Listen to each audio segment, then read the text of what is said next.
এই মূলত আগে এই পানের ডাল থাকিয়ে এই গাছ থেকে ডাল কাটতে হবে। ডাল কাটানোর পরে আবার এই যে এরকম করিয়ে এখানে দিতে হবে, এখানে একটু মাটি দিতে হবে।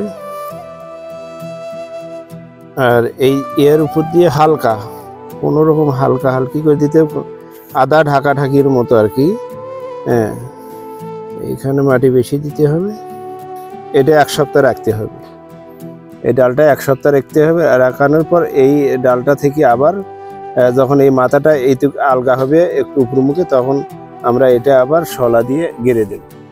যখন মাথা আলগা হলো আমরা এই আবার এই পান গাছটাকে এইরকম বেঁধে দেব।